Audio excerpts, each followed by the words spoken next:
The market is more demanding than ever. Deadlines are tighter. Budgets are thinner. Expectations are higher. This is not the era of task managers. This is the era of project leaders. Strategy means nothing without execution, and execution collapses without leadership. So the question is not whether projects matter.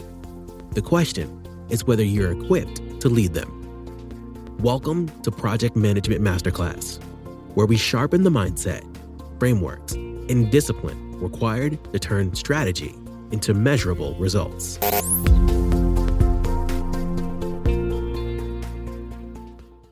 Have you ever heard someone say, "Our company is powered by 100% renewable electricity"? It sounds straightforward. But what if that statement doesn't reflect what's actually happening hour by hour, every hour of the day? Welcome back to Project Management Masterclass. I'm your host, Brittany Wilkins. If you've been listening to the podcast for a while, you may remember a few episodes back, episode 19, what project managers must know about product sustainability.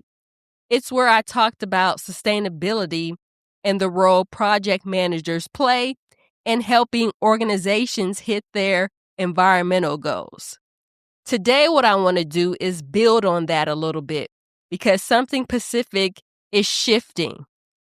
The Greenhouse Gas Protocol, commonly known or the acronym as GHG Protocol, is or has proposed some major updates to how organizations account for purchased electricity, and this is known as Scope 2 emissions.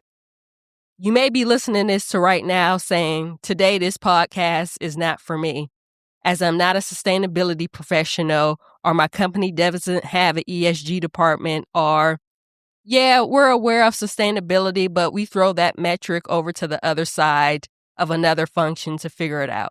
Or you may not be reporting climate goals like net zero by 2050.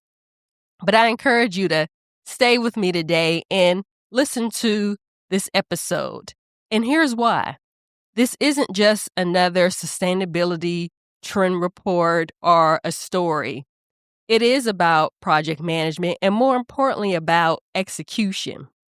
So today's show, what I'm going to seek to do is really cover 3 questions. What is changing, why it's changing, and why project leaders, you should care about this as you navigate your projects and your environment. But before we talk about what is changing about Scope 2, let's understand the problem. I always like to start the why first. Start with the why first to really set that context. So picture this, your organization announces or reports, we operate on 100% renewable electricity. Now, most people hearing this would assume every time someone flips a light switch on or runs a manufacturing line, renewable energy is what's flowing into the building. And that's not necessarily how the accounting works today. Under the current Scope 2 guidance, organizations can match the renewable electricity they purchase across an entire year. A more simpler way to understand it is, here's an example. Think of it like balancing your bank account once every 12 months. As long as it adds up by December 31st, you're considered balanced, right? But here's where that begins to really break down. Say your company buys renewable electricity from a solar farm. That farm produces most of its power midday, but your manufacturing facility runs 24 hours a day.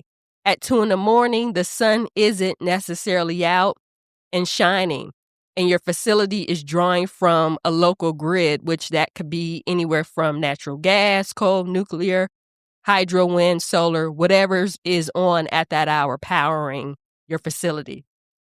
Well, under today's annual approach, your renewable purchases still offset that 2 a.m. grid draw on paper. But here's where critics are arguing that doesn't give an accurate picture of what's actually happening. And that's the gap, the GHG protocol is trying to close with this new proposal. This is not to say that your organization, your company is doing anything wrong, but the protocol is seeking to have a greater level of transparency of that data. So now that I've provided really the context of why, next I'm going to touch a little bit briefly on what is actually changing. The biggest proposed change is called hourly matching. Before, the question was, did renewable electricity cover our annual use? Now what the question is transitioning to, did renewable electricity cover what we were using during that specific hour? Another simpler way to think about it is weight management. It's that difference between stepping on a scale once a year and tracking your weight daily. Both of these will give you the information of what your current weight is. One actually tells you what is happening. A few other proposed updates right alongside this: tighter rules on whether renewable electricity can realistically be delivered to the market where it is being claimed, improve emission factors, getting to that more granular data, and stricter guidance on how organizations report purchased electricity. The through line is the same across all of it. More precise information leads to more credible reporting, and this is going to ultimately lead to better decisions. So now that I've touched on why and what is changing, now let's discuss why we should care. Here's the thing. Standards don't implement themselves. When regulations shift and reporting expectations change, it does impact various aspects of the business. And ideally, projects are what carry the weight of that shift, projects, initiatives. If these proposed changes go final, organizations may need new software, new metering, new dashboard, updated processes, employee training, supplier coordination, and cross-functional work across sustainability, finance, operations, procurement, legal, IT, many cross-functional departments. None of that happens on its own. It's delivered through projects, and projects need leaders. I say this often. Strategy is simply intent until execution begins.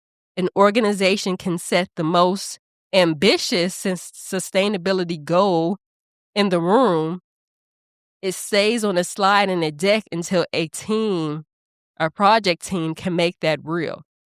So as I wrap up today's show, here are 3 questions for you. Does your organization have sustainability goals? Do any of your current projects support these goals directly or indirectly? If sustainability requirements got more demanding tomorrow, what would your organization need to launch, or what behaviors would your organization need to change or adopt to report these new metrics? Here's the thing. You don't need to become a carbon accounting expert. You do need to understand the business pressure shaping the organizations you serve, because that pressure becomes a project eventually, whether you're ready for it or not. And if you haven't already, go back and listen to episode 19. It's the foundation this episode builds on. And if you want a clear read on where your organization actually stands on execution, I encourage you to take the Execution Intelligence Assessment. It will show you the gaps before they come, projects that you didn't plan for, or those unknown surprises that crop up on you. In future episodes, I'm going to bring some further insights that may help expand your awareness, increase your capability, and think strategically how you support achieving your climate goals.